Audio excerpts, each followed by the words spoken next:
Power has a way of making monsters, and in the halls of elite secondary school, no one was more monstrous than Nandi. In the dimly lit corridors of an elite secondary school, a small girl trembled against the wall, fighting back tears as Nandi towered over her. The daughter of one of the country's most powerful senators, Nandi didn't need to raise her voice to command fear. Her mere presence was enough.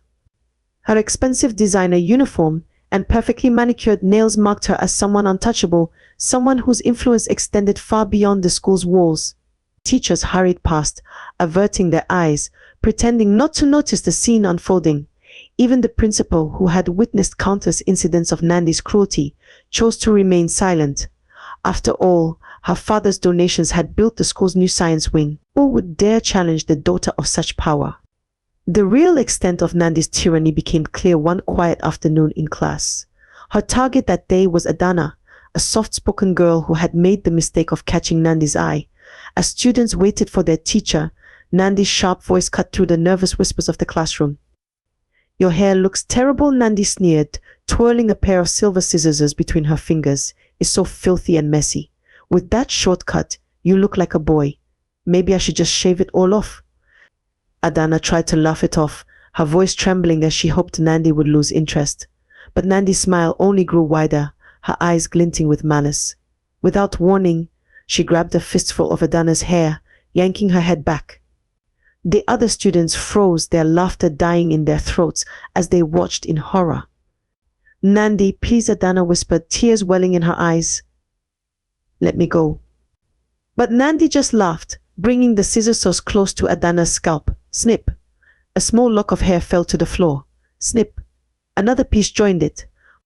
That's when Aki, Adamma's twin brother, could take no more. He stood up so quickly his chair nearly toppled over. "Leave her alone," he shouted, his voice echoing through the suddenly silent classroom. Nandi turned slowly, scissors still in hand, a smirk twisting her features. "Oh? And what are you going to do about it?" What happened next seemed to unfold in slow motion. Aki lunged forward, trying to grab the scissors.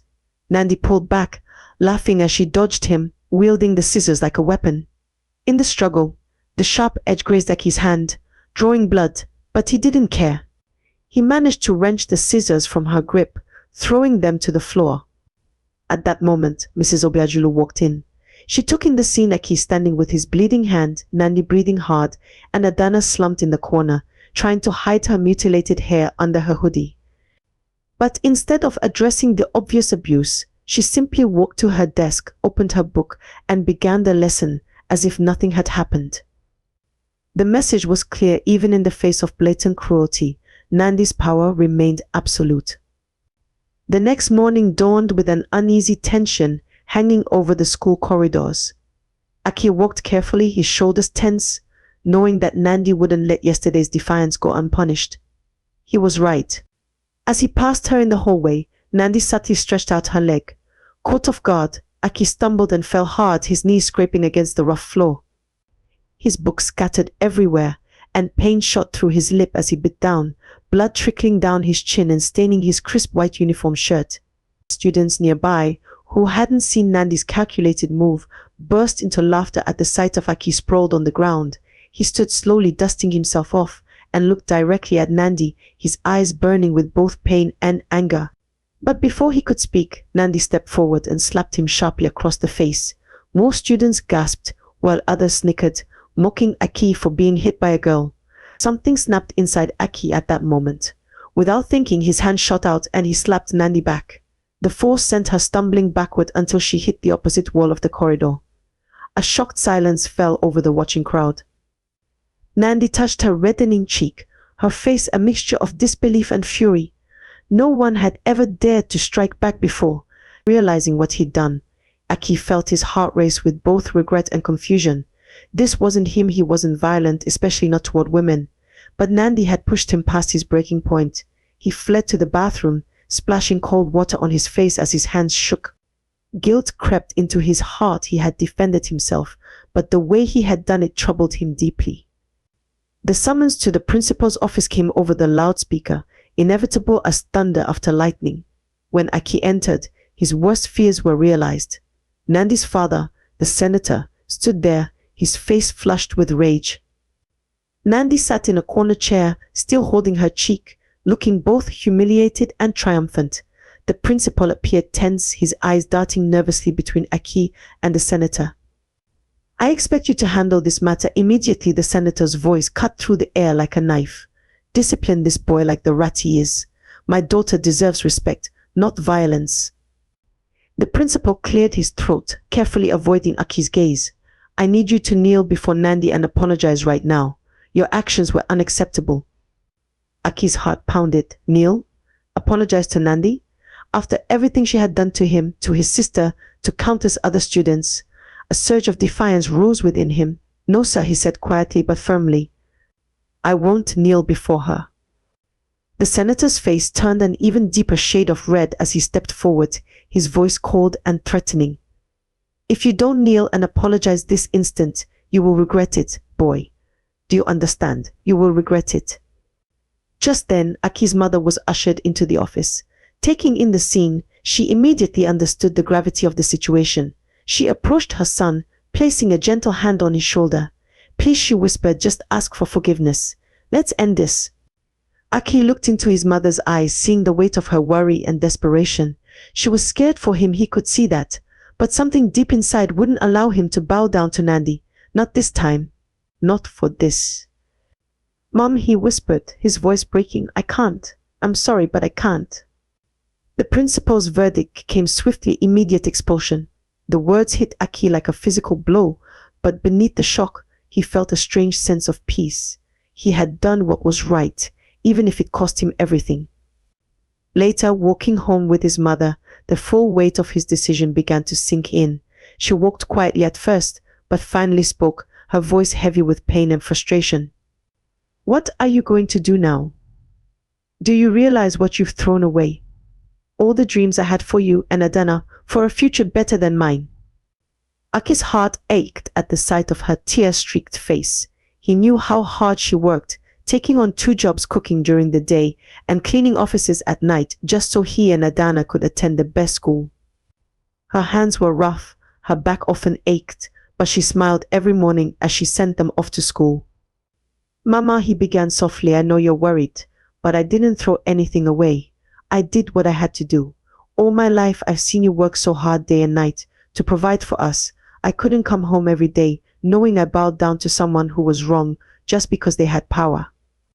He glanced down the road, a small smile appearing on his face. I've been helping Uncle fix cars for years now. He's taught me a lot, and I'm good at it. I can work with him, and I'll make enough money to take care of you and Adamma. We'll be okay, Mama. I promise. His mother's eyes softened, though uncertainty still lingered. You are so much like your late father, she murmured, pulling him into a tight hug. Strong, stubborn, and confident. I just hope this path brings you the happiness you're looking for. But remember, no matter what, you'll always have me. Aki hugged her back, feeling the warmth of her embrace, the love and worry wrapped up in every beat of her heart. I promise, Mama, he whispered. I won't let you down. It started like any other class, with Mr. Bell, the new teacher, calling out scores from the recent test. Still unfamiliar with the faces in the room, he read through the list mechanically until he reached the bottom 10. Nandi. 12%, he announced, continuing down his list without looking up. A few students tried to stifle their giggles. Nandi, seated near the front, froze in shock. No one had dared to announce her grades publicly before. This new teacher was so clueless he didn't even know who she was.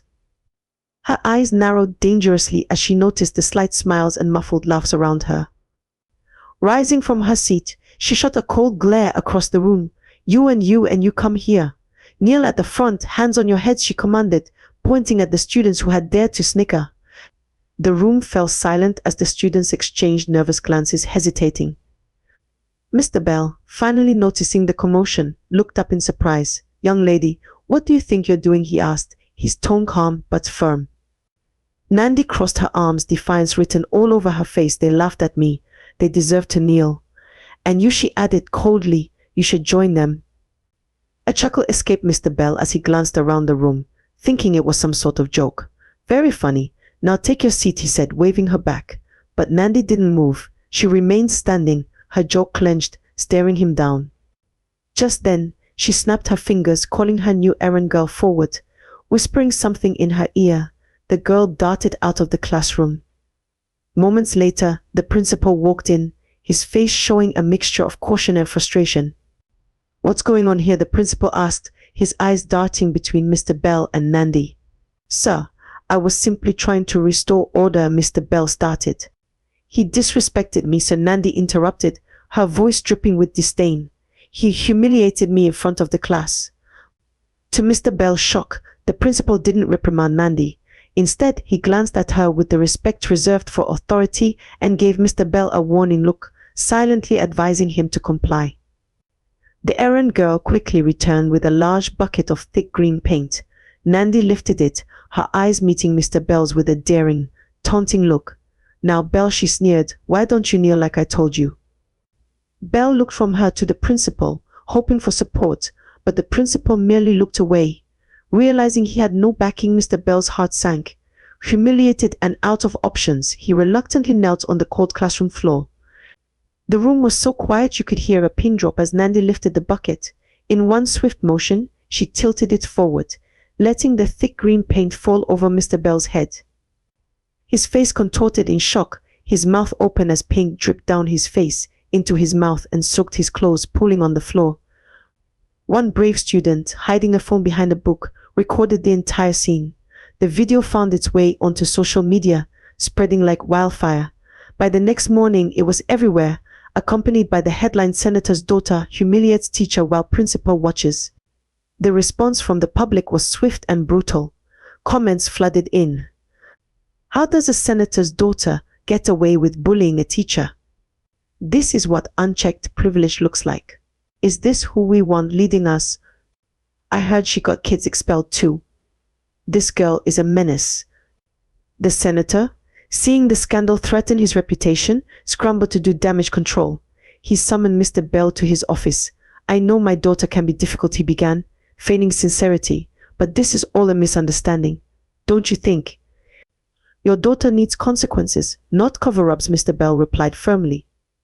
"And so do you, Senator." The senator's frustration only grew as he was called to a live national interview. Sitting under the bright studio lights, he tried to maintain his calm, smiling confidently as he downplayed the incident. "My daughter is well behaved," he insisted.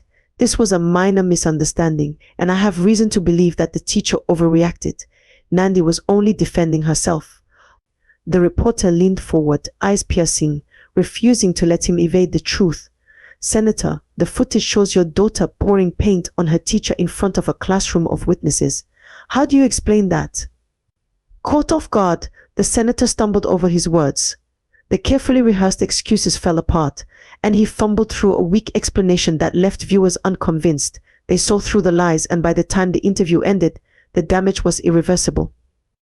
At home, Nandi sat alone in her room, scrolling through an endless stream of comments. Each one hit her harder than the last. "What kind of psycho does this to a teacher?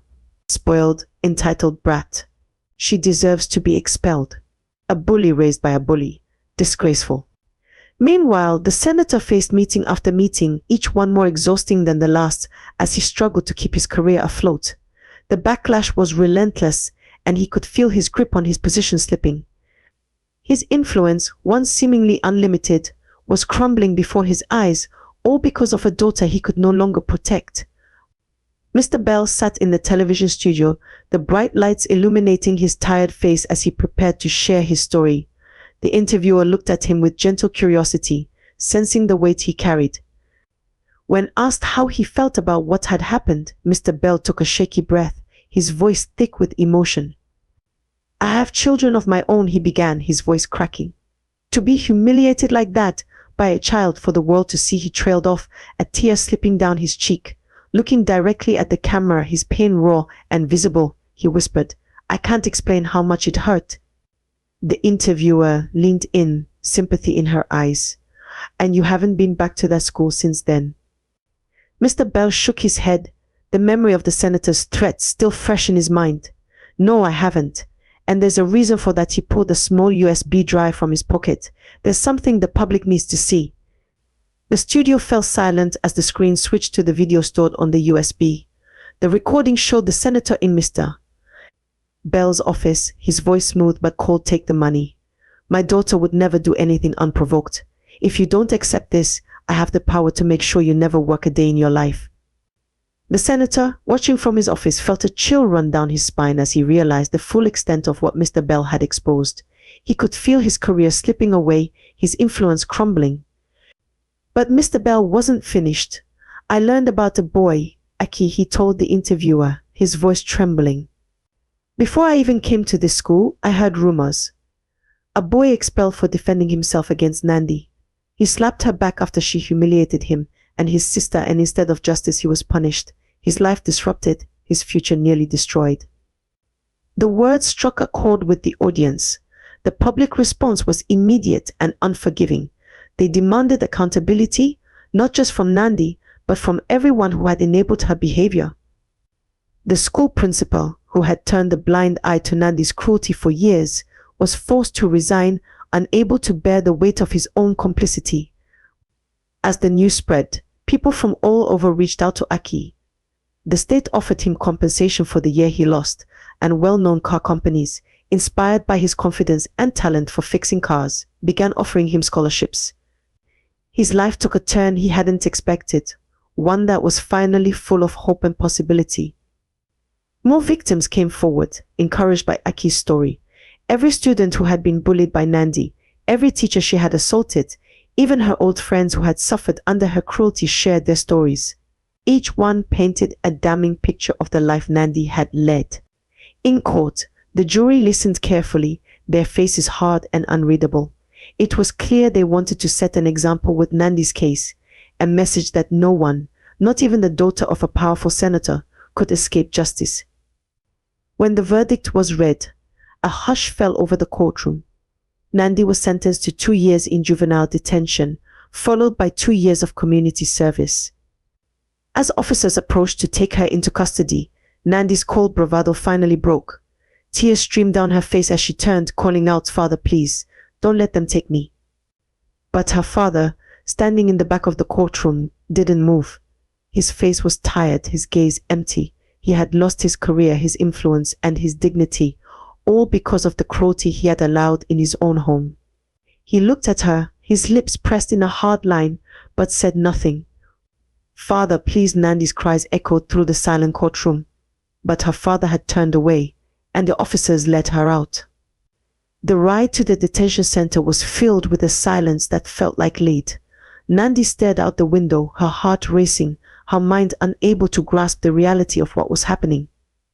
When they arrived, the officers led her through the grey, dimly lit halls, their footsteps echoing off the cold concrete walls. Her heart pounded faster with each step, her hands trembling as they reached the cell that would be hers. One of the guards unlocked the door and gestured for her to enter.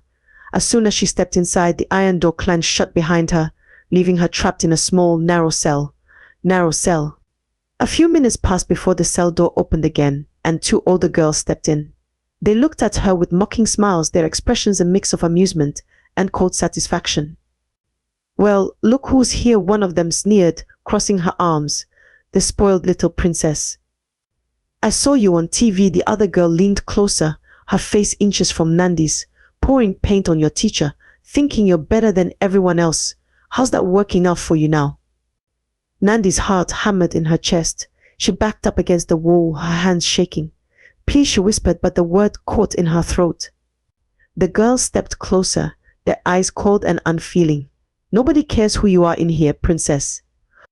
Nandi turned, screaming for the female warden she had seen earlier, her voice breaking with desperation. But there was no response, only silence. She was alone, left to face the consequences of the life she had chosen, with no one to save her. The last sound that echoed through the cold grey walls was Nandi's cry, a cry that went unheard, a cry that no one cared to answer.